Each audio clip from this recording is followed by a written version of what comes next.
It's not the delivery person. Absolutely. And Hitler went with eugenics because of evolution, distorted it. Yep.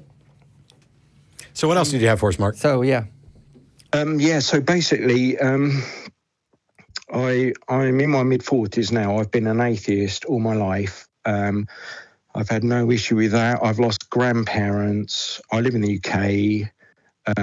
According to a Catholic poll, 75% of people in the UK now are non-believers. And I've been totally fine with that until last year. I lost my mother quite suddenly. And now it's given me a sort of a block, an impasse of how I deal with death, mortality. I can't get my head around the oblivion. And since that moment, I'm in my mid-40s, I've gone for all kinds of health screening, sort of paranoia that I've got something, scans, heart tests, blah, blah, blah. And there's no way for me to rationalize sort of dealing with it. And I think as a community, we need to, it's not easy, but to come up with some sort of way to project an alternative to what is comfortable, what religion gives as comfort to people. And I understand that. And I've looked into it further, but, there's no way I'm going to believe it just because I kind of need something. I like a bit of Sam Harris. He does a mindfulness Buddhist kind of thing, but I mean, everyone I know is an atheist, and people around my age now are starting to lose parents, and then I can't discuss it. I can't talk about it. And people I know of, even pets, who've freaked out and ashes. It's. So essentially, first of all, sorry about the loss of your mother, Mark.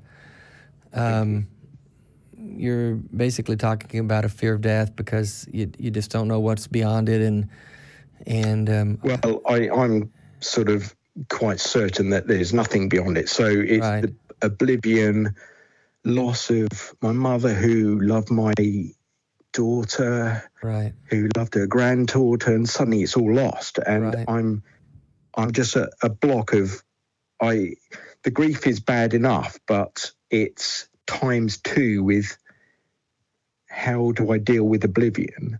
I mean, I would add, I've watched you guys for like a year, and Matt has spoken about he's got a bit of a relief of no hell stuff.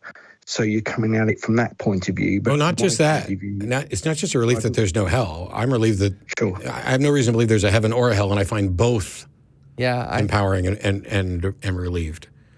Yeah, I think removing the notion of an afterlife helps us grasp the reality and the beauty of this life. And that's a lot of what I'm focusing on when I'm talking about dying out loud and living out loud. It's just that this life is, I know that I understand what you're saying about the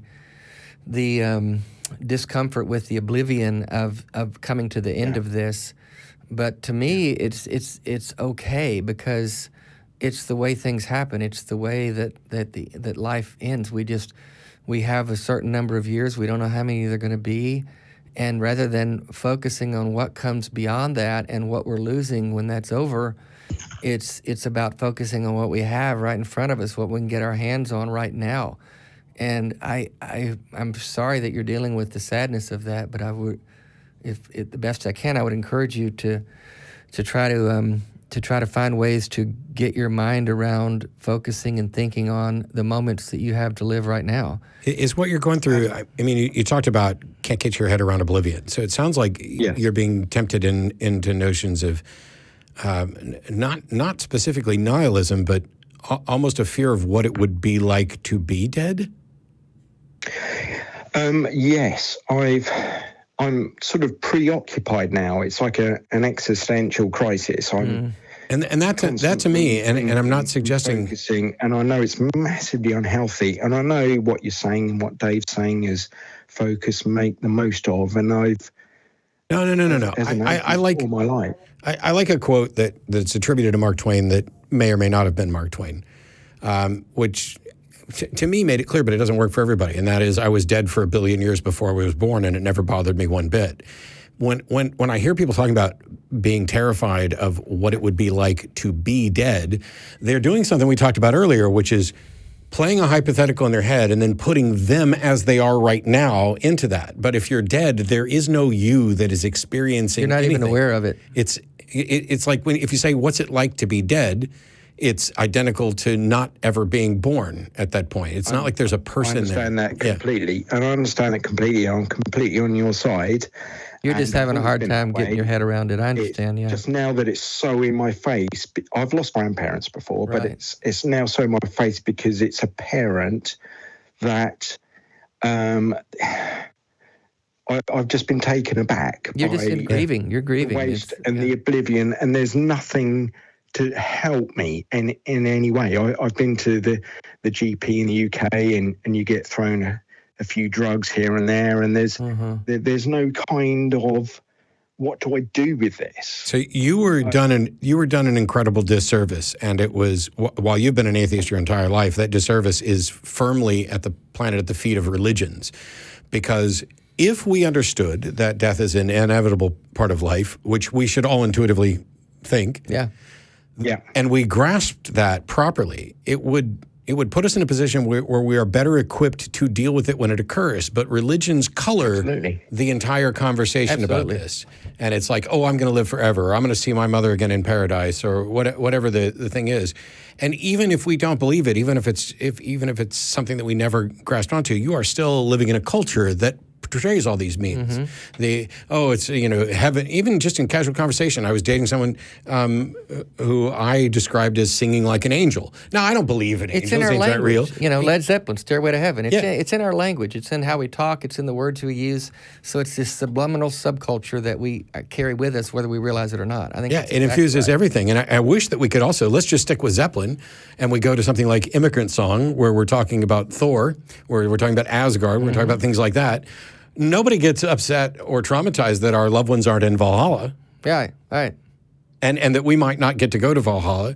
And I think that if we viewed those things, it's difficult to do because, as Dave and I both pointed out, these things infuse all of our language in our discussion, which is why when people talk about teaching the Bible as a literary course because of its impact on history, I'm like, yes, you absolutely should do that. And some of my atheist friends are like, no, we shouldn't be teaching the Bible at all. And I'm like, teaching about the Bible's impact on history is not the same as teaching that it's true. Right.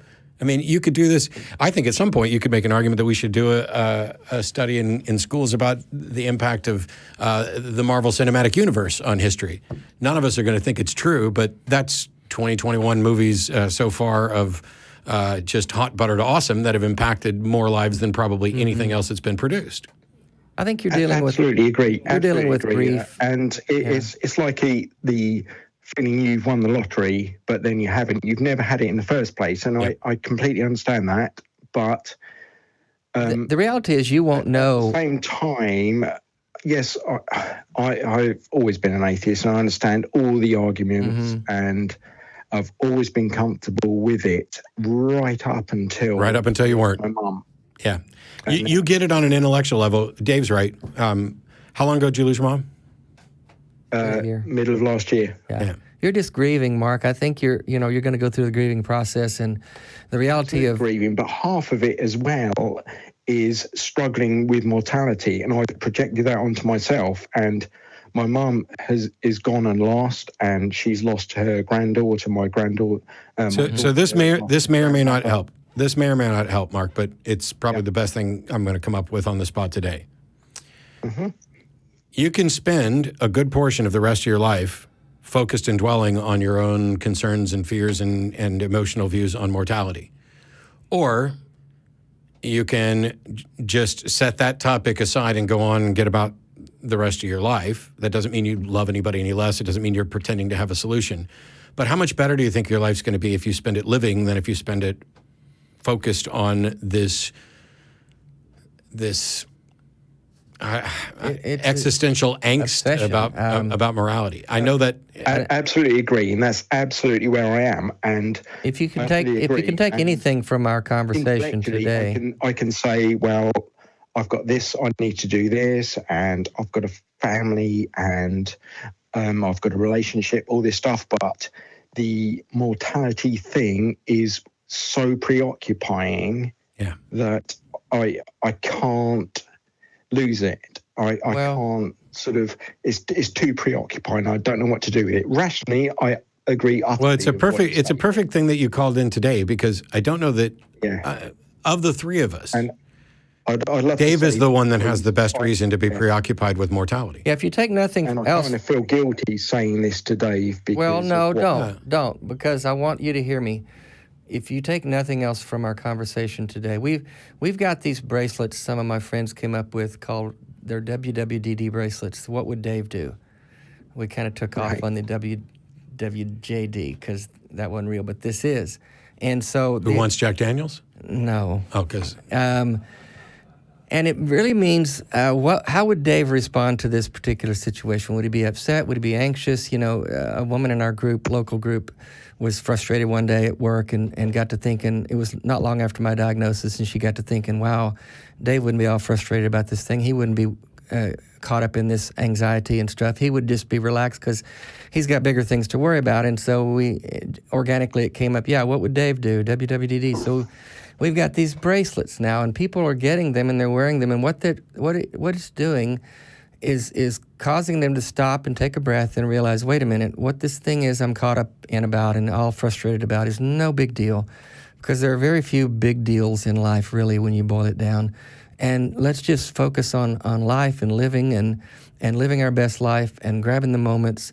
So if you take nothing else from this, Mark, I'm like Matt said, I'm the one of the three of us who is facing death more squarely in the face. And I'm not worried about it, dude, because it's a beautiful life. And if I'm focused on my impending death and my own mortality, which is just a given fact for all of us, but if I'm only looking at that, I'm just going to miss life.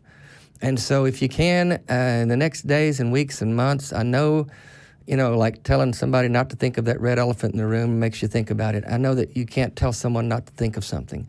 But as you're dwelling on it and as you're obsessing about it, if you can, in different moments, just stop and think a minute. What would Dave do? How would he react to this? And try to get your mind moving forward away from your impending mortality, because it's not going to help you any at all.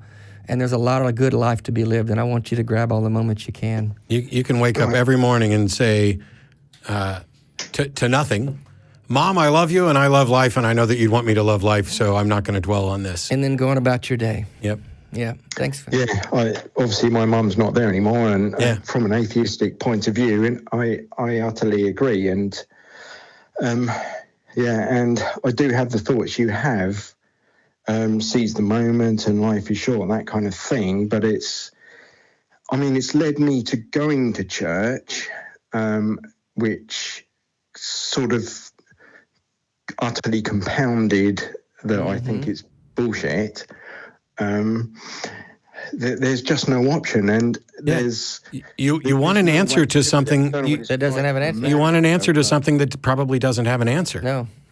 This is how people ended up in religions, and it's like, oh, well, I feel alone. Well, there's supposed comfort here. Well, I feel hopeless. Well, there's supposed hope here. Well, I don't know what happens after we live. Well, we've got an answer for that too. And you're at a point where it's extra frustrating because you think the answers are BS and that there may not actually be an answer.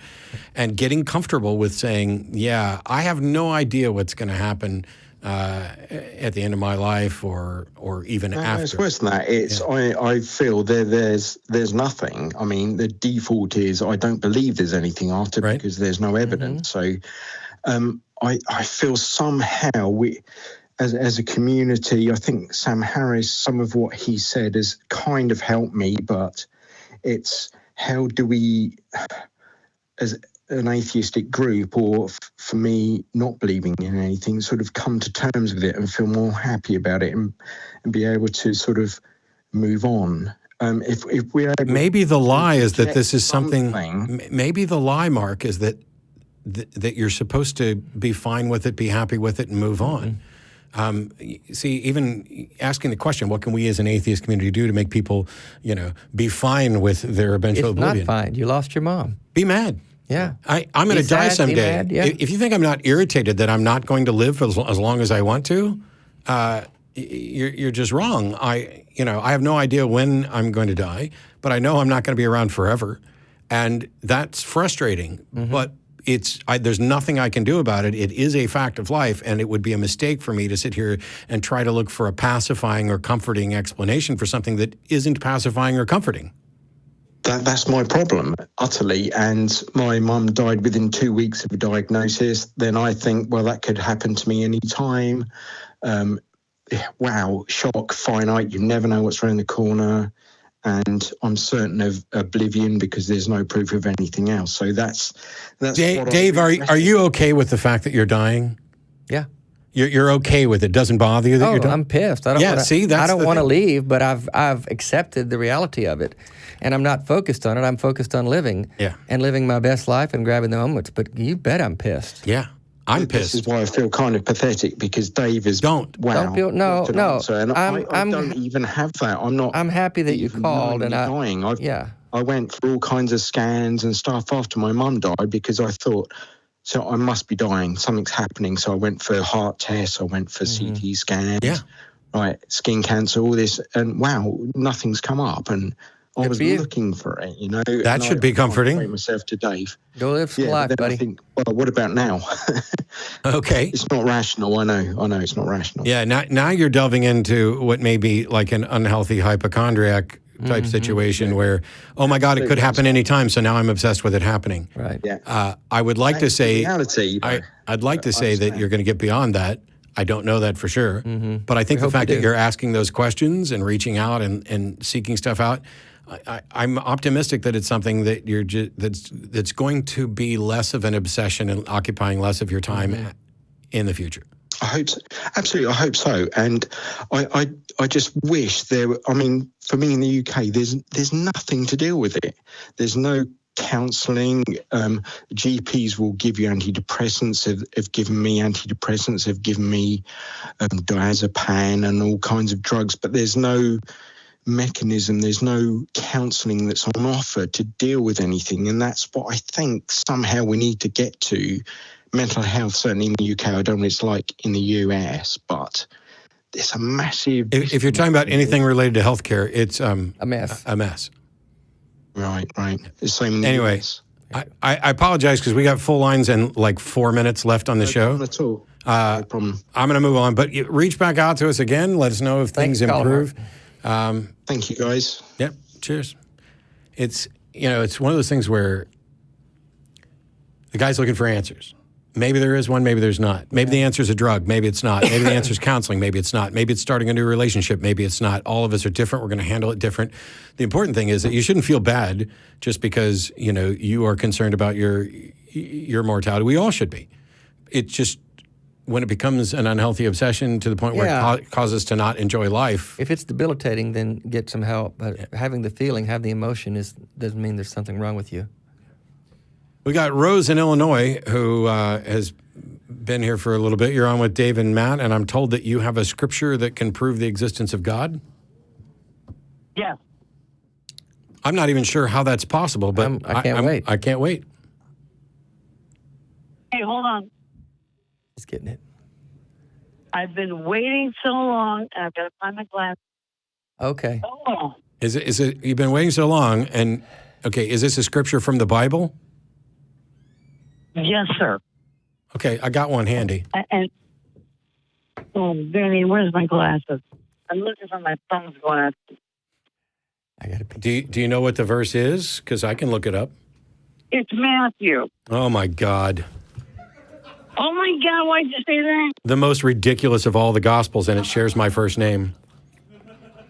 Have you got it handy, bro? Matthew what? Okay. It's Matthew 27. After 3 days, I will rise again. Okay. Does that make any sense? Matthew 27 what? Matthew 27, verse 63 at the very end. After 3 days, I will rise again.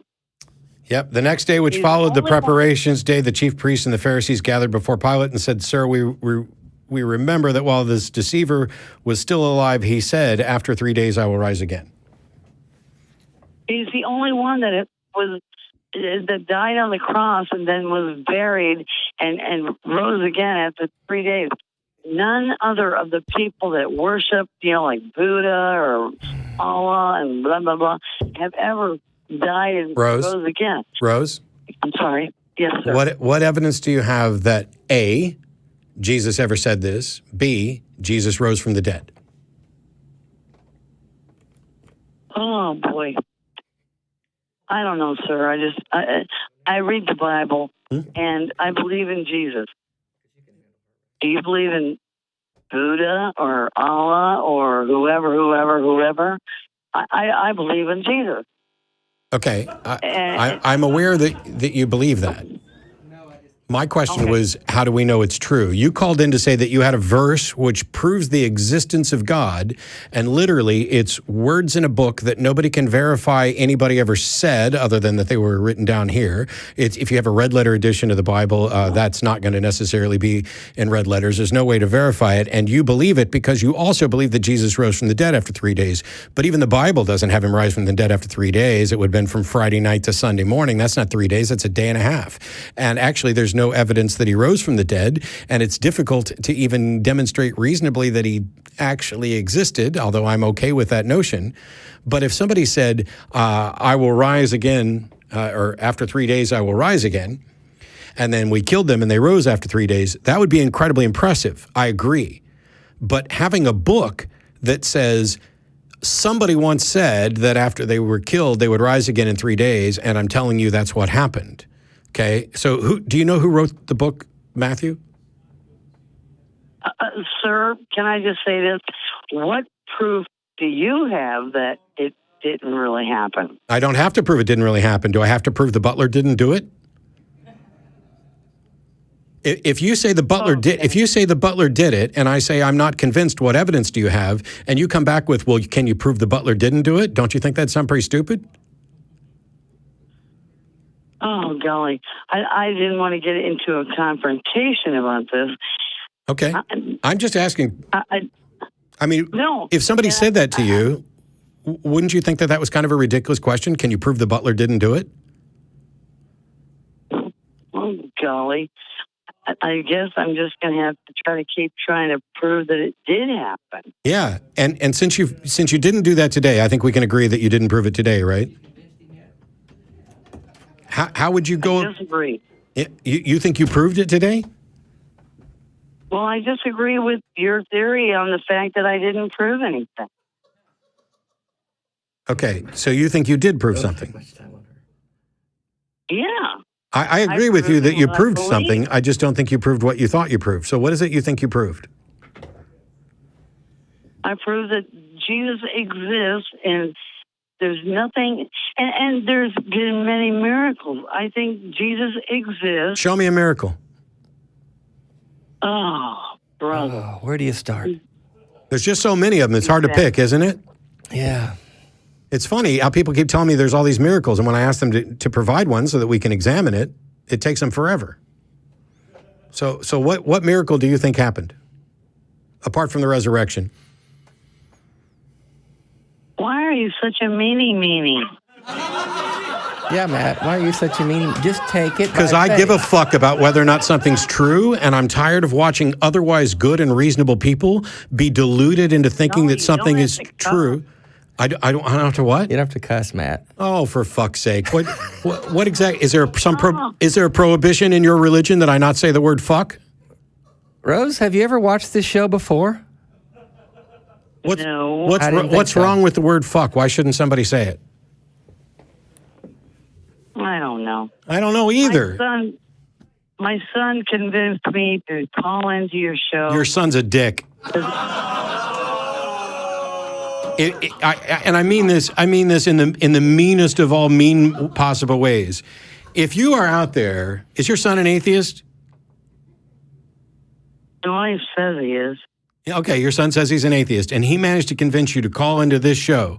He's not being I kind to you. guarantee you, your son is not being kind to you. He wanted you to be publicly embarrassed. Yeah, he's and I'm not- going to stop right now because we're willing to have conversations. We're willing to talk about how and why we believe things. But I don't exist just so some atheist who's pissed off at his mom can send her here. I apologize, Rose, that you were duped like this because you're somebody who doesn't have, you're like most other people on the planet. You believe something, people around you believe it, you're convinced that it's true, you never really bothered to consider what sort of evidence should or shouldn't convince somebody, and you were sent in to a call-in show that is incredibly famous for taking credulous theistic beliefs and raking them over the coals. And your son owes you an apology. Yeah, and if your son's watching right now, dude, you need to do better. I would never have done this to my mom, and I talked about what my mom sent me for my birthday. I'm right here, and like I do apologize to her and stuff, but she always comes to me with evidence for God, and you set her up, really dude. You set her up and threw her under the bus. That's not the way to do this. Irrespective of familiar relationship or anything else, do you love your mom? Yeah, I love her. Then learn how to talk to her and stop setting her up for shit like this. Yeah, good job, Matt. That pisses me off. That's gives us a bad name, man. When I read the thing damn it. and talked about dealing with family members, I had a I feel bad for her, man. 6+ hour conversation with my mom. And I'll be honest, my mom isn't any more equipped to have that conversation than Rose was. No, my mom isn't either. It would never have occurred to me to say, you know what, Mom, if you think you can keep proving God, call in and do it for this guy.